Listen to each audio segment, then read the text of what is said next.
उमरकोट में मंशियात ज्यादा सरेआम हलन सबब नौजवान नस्ल ॾींहों ॾींहुं तबाह थी रहियो आहे, पर मक़ामी पुलिस इंतजामिया मंशियात फरोशनि ख़िलाफ़ कार्रवाई करण बदिरां मंतलियूं वठण में पूरी आहे। इन सिलसिले में ज़रियन वॉइस ऑफ तर खे ॼाण ॾिनी आहे त उमरकोट जो मशहूर मंशियात फरोश ऐं सफ़ीना जो डीलर बंसी माली शहर में सरेआम नशियावर सोपारियूं हलाए नौजवान नस्ल खे तबाह करे रहियो आहे, पर केर बि खांसि पुछाणो करण वारो कोन्हे। ज़रियन मूजिब बंसी माली एॾो त बासर आहे जो ही पूरी मीरपुर खास डिवीज़न मतलब ज़िले उमरकोट समेत मीरपुर खास सांगढ़ ऐं थरपारकर ज़िलनि ताईं सफ़ीना सप्लाई करे थो,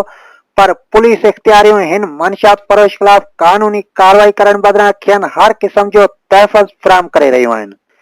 ज़रियन मूजिब सफ़ीना जो मज़कूरा डीलर बंसी माली उमरकोट पुलिस के माहवार मुबैना तौर ते 20 लख रुपया मंथली ॾिए थो, जंहिं सबब पुलिस इनके हर हंधि सफ़ीना हलाइण जी खुलियल छूट ॾेई छॾी आहे, जॾहिं पुलिस जे हिन दादले डीलर जो मंशियात फरोशनि जी लिस्ट में 63 नंबर ते नालो पिणु मौजूदु आहे, पर तंहिं बावजूद हिन जे ख़िलाफ़ कानूनी कार्रवाई नथी कई वञे। ज़रियन मूजिब उमरकोट के रहवासियुनि मुख़्तलिफ़ वक़्तनि ते ज़िले में सरेआम हलंदड़ मंशियात ख़िलाफ़ सख़्त एहतिजाज कया आहिनि, जॾहिं त सहाफ़ियुनि ऐं सान्यावन धुरियुनि सोशल मीडिया समेत प्रिंट ऐं इलेक्ट्रॉनिक मीडिया ते ख़बरूं पिणु हलायूं आहिनि, पर उन्हनि जो बि अॼु ॾींहुं ताईं को बि करतेल निकिरी न सघियो आहे ऐं मक़ामी पुलिस इंतज़ामिया माहवार लखें रुपयनि जी मुबैना मंथलियुनि एवज़ ख़ामोश तमाशाई बणियल आहे।